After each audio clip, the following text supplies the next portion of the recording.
তুমি বেহায়ের মতো বাইরে বের না হতা, তুমি তোমার পোশাক ঠিক রাখতা, বাইকের পিছনে বসতা না, চটপটে ফুচকা খাইতা না, এখানে ওখানে আড্ডা মারতা না, বেপর্দায় বের হবে, গায়ের জামা কাপড়ও ঠিক নাই। আপনারা তো কিছু হইলে ছেলেদেরকেই দোষ দেন। ছেলেরা তো এমনি আকর্ষিত হবেই। একটা মেয়ে চাইলে তার ইজ্জত সম্মান এভাবে রক্ষা করতে পারে।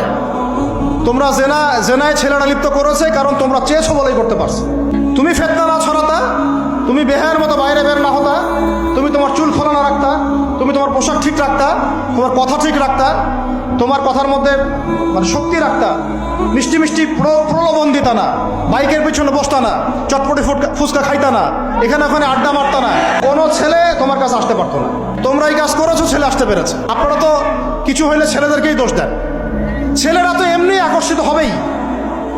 আমি একজন ছেলের হিসেবে বলতেছি এটা না তো বিষয়টা। একটা ছেলের ফিতরত এটা যে তার কাছে সবচেয়ে সুন্দর মনে হবে একটা মেয়েকে। এটা একটা ছেলের স্বভাব ধর্ম, এটা চুম্বকের মতো আকর্ষণ করবে। আর এর উপর যখন আপনি এটাকে ফ্রি অ্যাক্সেস করে দিবেন, লাইসেন্স করে দিবেন, বেপর্দায় বের হবে, গায়ের জামা কাপড়ও ঠিক নাই, কথাবার্তা মিষ্টি মিষ্টি প্রলোভিত টানতেছে, সিডিউস করতেছে, তখন তো একটা ছেলে মানে মিসগাইডেড হইতেই পারে। স্বাভাবিক। ছেলেরও দোষ আছে, কিন্তু অবশ্যই এখানে মেয়েরও দোষ আছে। আমরা তো অনেক সময় ঢাকা শহরে দেখি রাত 10টা 12টা বাজতেছে, আমরা মাহফিল করে যাচ্ছি, কোনোদিন বাসায় ফিরতে 1টা 2টা 3টাও বাজে। রাত 3টার সময় ছেলে মেয়ে বাইকে করে ঘুরতেছে ঢাকা শহরে। ওই মেয়েটার কি বাসায় বাবা নাই, ভাই নাই, কোনো স্বামী বা কেউ নাই, মাহারাম কেউ নাই?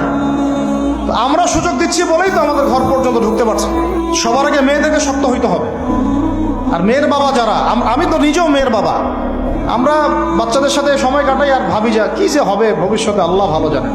কিভাবে মেয়েকে মানুষ করব, কিভাবে সতীত্ব রক্ষা করবে আমাদের মেয়েরা। যতদিন পর্যন্ত এদের হাতে মোবাইল ফোন ছিল না, ইজ্জত ঠিক ছিল। মোবাইল ফোনটা যখনই ঢুকেছে ইজ্জত নষ্ট হয়ে গেছে। বহু মেয়ের, আমি এরকম জানি, বলতে চাচ্ছি না,